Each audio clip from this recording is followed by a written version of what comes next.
Now, a former Scientologist claims her world was turned upside down when she left the Church of Scientology. Steve Jobs' daughter shares shockingly candid memories of her final moments with the late Apple co-founder. Plus, things seem to be heating up between Chris Pratt and Katherine Schwarzenegger. We'll tell you what sources are telling people. Today Show weatherman Al Roker is joining the cast of one of Broadway's biggest hits. And Carrie and Stephanie from the Real Housewives of Dallas are here dishing on all the drama this season. It's all today on People Now. Let's go.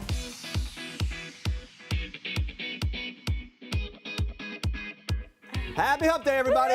Still saying Hump Day. I hate when you say Hump Day. It makes me so upset. It's just a thing. But look, Reminds we're very, yes. Remember that commercial, Hump Day? The camel walks around. Made it worse. Anyway, we're very excited for this particular Hump Day because Lucy Hale is here. We're super pumped for that, everybody. It's also a national food holiday. It is National Cheese Pizza Day. Oh my goodness. Yeah. So in honor of the cheesy holiday, we want to know, what are your must-have pizza toppings? Is it classic pepperoni, olives, pineapple? Maybe just like no toppings because it is Cheese Pizza Day after all. That squeal over there, I think, is the biggest endorsement. It's like so exciting. You can't even really get a noise out. You can vote for your favorite pizza topping in our People poll. Just tweet us your answer as well with the hashtag PeopleNow. But for now, here's what you need to know and what's trending today.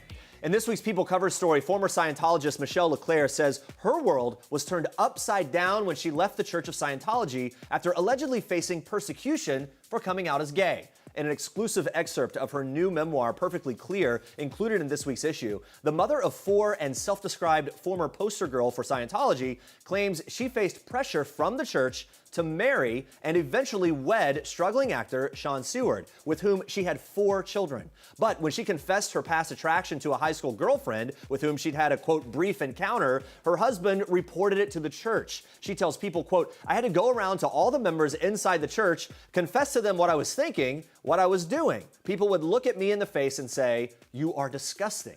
The church denies these claims, calling them delusional and paranoid. LeClaire goes on to claim that she donated an estimated $5 million in total to the church over the years, and after she threatened to withhold further donations, officials finally agreed to her divorce. Nevertheless, she remained committed to Scientology until she struck up a friendship with LA music producer Tina Clark, which eventually blossomed into a romantic relationship.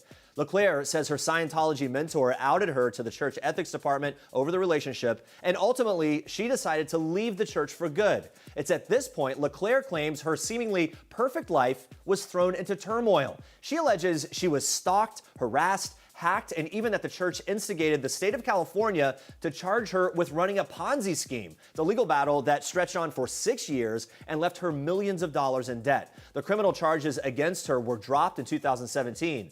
LeClaire now lives in Georgia with her children and Clark, and asked to comment, the Church of Scientology rebutted much of LeClaire's account, stating in part, Ms. LeClaire has not been involved with the Church of Scientology in a decade. The civil and criminal cases stemming from her financial misdeeds were of her own making. It added, contrary to the myths spread by Ms. LeClaire and her publishers as they try to sell her book, the church has no position on sexual orientation. The church is on record as being opposed to discrimination of any sort.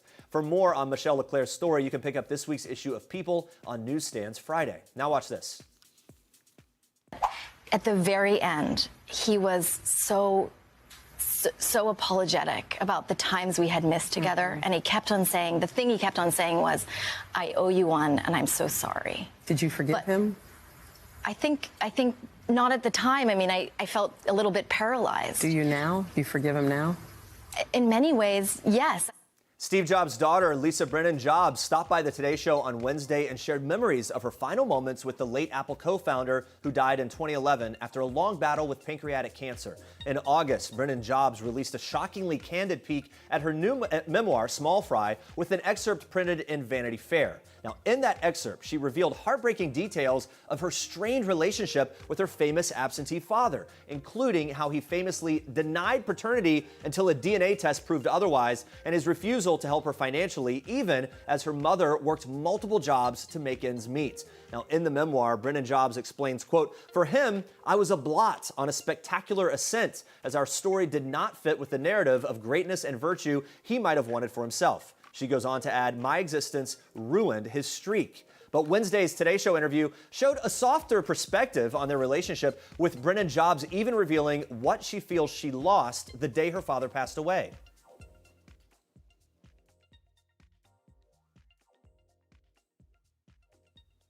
And Lisa Brennan Jobs' memoir, Small Fry, is available now. You can check that out for more. Now on to this. Kanye West is finally putting an end to his feud with Drake. In a series of tweets sent out on Wednesday, Ye addressed the ongoing battle that the two have had over the past few months. His words coming just days after Kim Kardashian West shut down rumors that she once had a fling with a Canadian rapper.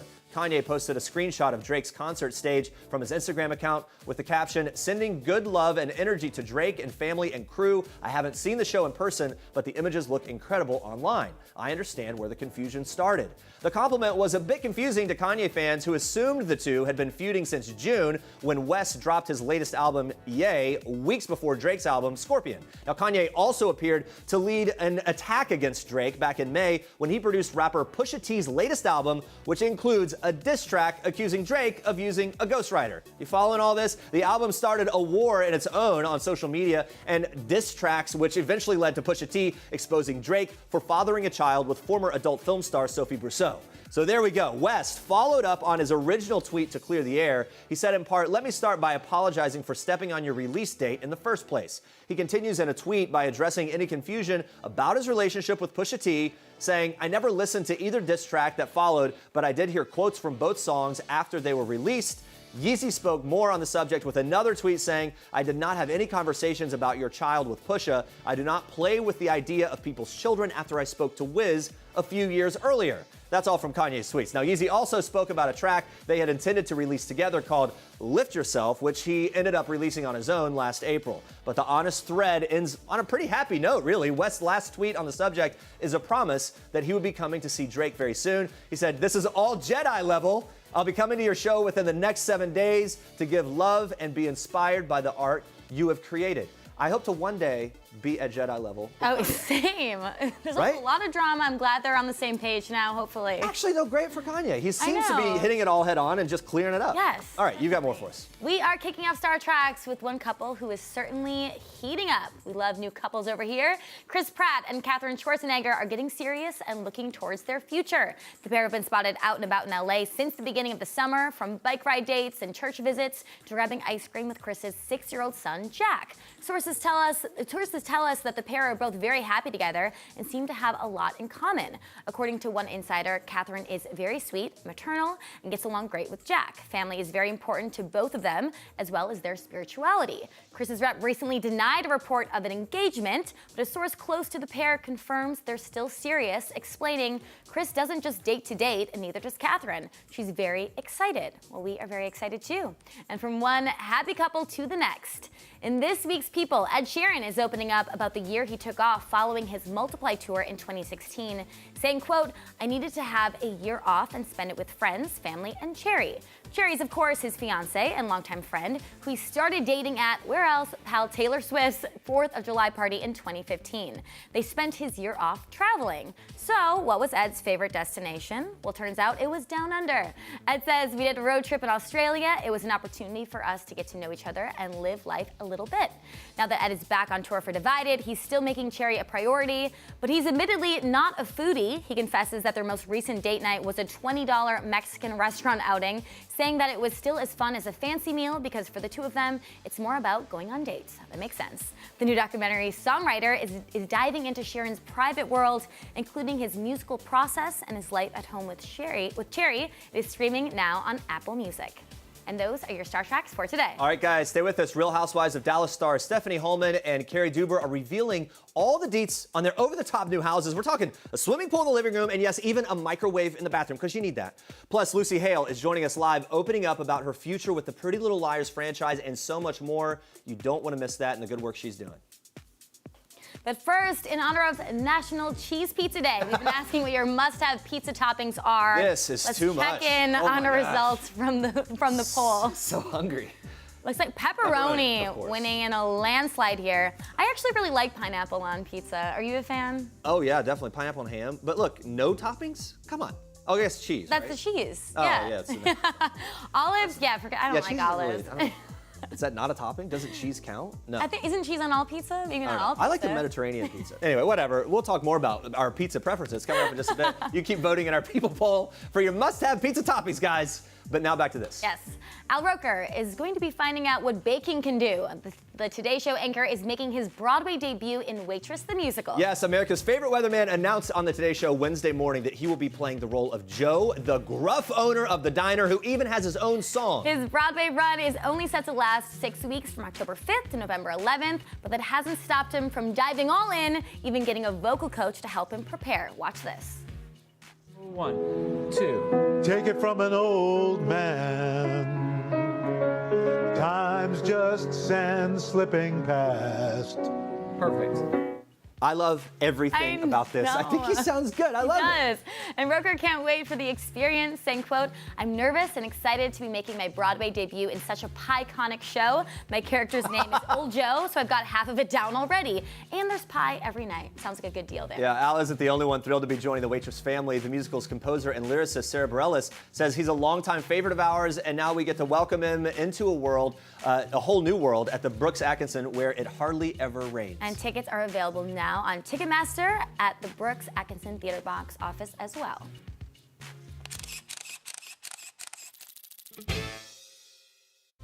We are gonna have the best year ever. Think about a tighter vajayjay. You are the vagina whisperer. Man down. I've only been with one person my entire life. You could be number 2. Oh my God, no thank you.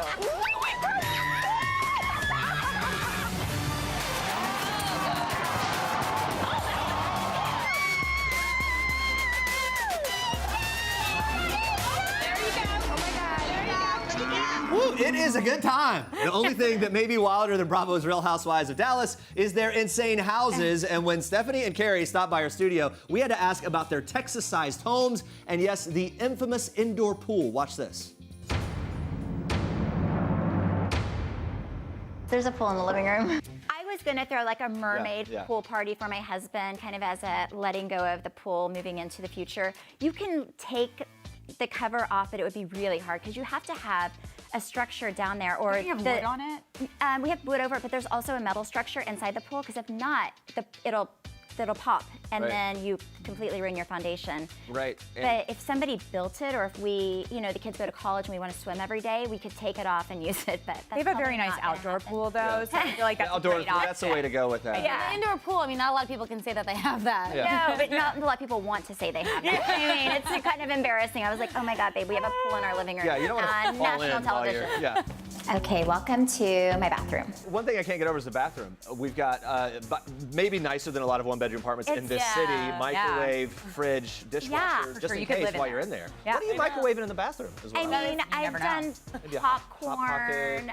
Like if I have like the meal delivery, I'll heat that up and eat it in bed if Travis is traveling. I'm lazy, so I can live out of my bathroom. Like I have like some food in there that I will heat up. So it's more like proximity to where you want to be, right? Yeah. Like, okay.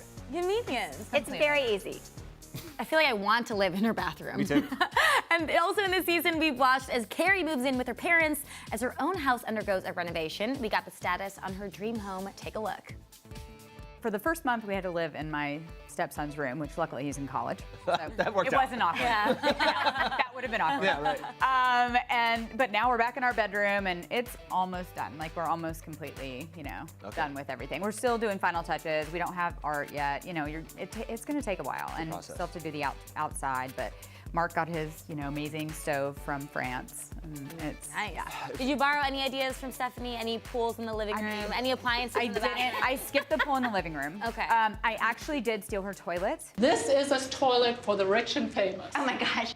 I have a fantastic Toto toilet that warms your bottom and is. Oh. Oh, I like that. Yeah. Anything Yeah. warming in a bathroom. Oh, is nice. just the the floor seats. or the Yeah. seats. The seats Yeah. warm. It And, has like a remote control. oh where yeah, you can remote control, goodness. everything. do all kinds of fun things. could down mesh there. ideas for Yeah. us. I literally lock myself in there and just like I'm on Netflix and like just like On a leave me nice alone. warm. This little girl who couldn't have been more than 7 years old was living and loving life. And I was like, I learned from her. And you realize that your problems aren't real problems. And she just had this sparkle in her eye. I'll never forget that. She was just adorable. And she had this like flower headband on. And I hear she's doing really well. I would love to see her again and spend time with her, but wish her the best. We might have a little surprise for you. I'm gonna start crying. Oh my God, you're so beautiful. See, here's her headband I was talking about. It's just amazing. Once again, what St. Jude can do.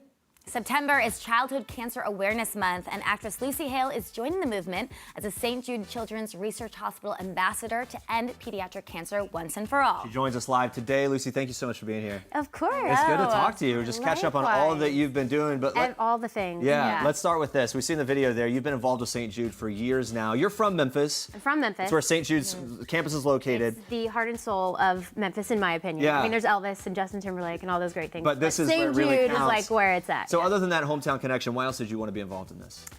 I mean, I think that like it's always nice to find, you know, too much is given, much is required or expected of you. And I think that it's important to find something that resonates with you and that feels authentic and genuine. And I've always had a fascination with St. Jude. I did a school project on it, and it's always just the first time I went, it just left me feeling so inspired. It's because you go there and you're like, you don't know how you're gonna feel or what to expect, and it's a really inspiring place. And then this past year I played a girl who had cancer, and that like even more so drew me closer to St. Jude. So yeah, and the stats here are amazing. So I want to read them out. Right. Since St. Jude opened more than 50 years ago, treatments invented there have helped push the overall childhood cancer survival rate from 20% to more than 80%, which is amazing. That's incredible. No, it's crazy, and at that rate they'll be at 100. You know. Yeah. Hopefully soon. How do you personally hope to push the cause further? I mean, for me, just like going back to what I was saying, I recognize that I have a platform and that I have a really passionate support system, and just speaking on behalf of things that matter to me, I know it'll speak to other people. So September is Childhood Cancer Awareness Month, and it's sort of the biggest month out of the year where all the supporters rally together to try to get other people to donate their time and money, because the whole, you know, the great thing about St. Jude is you don't pay for housing or food or treatment, and everything is paid for by the donators. And so in September, there's walk runs in every city across America. I might be making that up, but it's in a lot of places in America. So find your local one, and you can donate your time, your money, spread awareness about it, whatever you want to do. One of the interesting things here is when you start talking about it, you realize how many people are affected by this. And this affects so many. 1 in 4 people, I believe, is affected by cancer. Yeah. And I think if I get the statistics right on this, I'm going to be impressed. I think 300,000 kids a year worldwide are diagnosed with cancer, and maybe like 60 to 70,000 in the U.S. Yeah, it's just an incredible number. Your stepsister, right? Even was a patient at St. Jude's before. Yeah, she I came kind of into your left life. that detail out. So my stepsister, it was before I knew her, but she was diagnosed with stage 4. I'm not going to pronounce it right. Stage 4 cancer when she was 6 months old, and she went to St. Jude, and St. Jude changed her life, saved her life, and she's now 22 years old, happy, healthy. What's her take on the work you're doing? I want to say she's proud of me. She's coming out to LA for the walk run, and I think she'll be really excited to be a part of it all. Yeah. I'm glad she's doing well. Speaking of sisters, I want to switch gears. You posted this photo. People get really excited on Instagram with Sarah Hyland. Sarah. She posted this over the weekend with a caption, anyone trying to cast some sisters. So. I mean, I've known her forever and ever, and there's like a whole crop of petite brunettes in Hollywood that look alike. So we know Jenna Dewan, who actually played her older sister in something. Sarah looks more like Mila Kunis than I do. When I was younger, like I kind of looked like Selena Gomez, Macy Williams, Jenna Coleman. There's just like a bunch of us that just have big eyes and could just play a whole clan of sisters. Yeah. You mentioned Jenna Dewan. She commented on the whole thing. Fans got to work. She wants in on it. She wants in on it for sure. Okay, let's make it happen. But fans got to work. They put side by sides together where you all look like twins. Here we go. They nominated Mila as another sister. Well, I'll take it there, Mila Kunis. Could this happen one day? I don't know. I'm putting it out in the universe. All right, if we say it. I think if we say it, more likely. Believe it, it'll happen. Well, we are really big Bachelor fans here, so we can't get over how cute Sarah and Wells are together. Yes, We're also in on her vlogging. She watches The Bachelorette and Bachelor in Paradise. Are you also a fan? I am. I got into it this year. I sort of like I watched the JoJo season, which I loved. I watched this last season, and then I'm super excited that Colton. Yeah, we were going to ask what you think of Colton. I thought it was going to be Jason. Jason. Yes. Thank you. I always call him Jason. Probably. I thought it was going to be him, but I see why they want Colton. I'm still saying, You're where's so Peter Krause? stuck on Anyway. Peter Krause. He's living in the past. He's from a few seasons. Okay. Yeah, right. Oh, that must be one All of right, them. biggest. Yeah. What are you most looking forward to about Colton as the Bachelor? What do you like about this guy? I mean, he's wholesome. He does seem that way. He's a good guy, it seems like. He's really beautiful to watch. So if anything, we can just Not a bad face to look at, you know, no complaints. What kind of Yeah. contestant do you think you would be if you were ever on The Bachelor? I feel like I would get extremely shy. No, I feel like I'd be the girl that would just like sit in the background to watch the stuff just go down. Yeah. I didn't realize if we could curse on TV, so Yeah. I didn't do it. Okay. So, but I would just love to like sit in a corner and just watch these girls go crazy. Which means you'd be gone real quick. Although like I'm a little crazy too, but not that kind of. Yeah. Are you looking for? Do you want like a Bachelor fairy tale, happily ever after thing? Are you? For me personally? Yes, or are you just kind I of? don't want it to happen on. Not on a TV show. But like, yeah, I want to. I want that. Are you dating Yeah. right now? That must be really difficult I, in your world. You know, I'm not right now, but it's kind of nice. Being single. Just enjoying doing your thing. Doing my thing. Before you go, we want to talk about Pretty Little Liars. We just had Ashley Benson on. Oh, did you? She Cool. said she's coming back to direct an episode I of the reboot. somehow just found out about this, and it's awesome. I think seemed it's really like excited about it, cool yeah. that we're all like taking steps to do new things. I think that's amazing. Is that possibly in your cards to direct Directing? an episode? Yeah, I mean, for me, I'm more interested in the producing side of stuff, but I mean, I like to be in control, so yeah, maybe one day. Something about taking the reins, right? Yeah. It's a good thing. Yeah. Great to see you. We're out of time. Lovely to see you Thank you guys. for being here. To learn more about how you can help St. Jude Children's Research Hospital, visit stjude.org/together. There you go. Thank you so Awesome. much for Thank you, watching, guys. and we will see you guys tomorrow.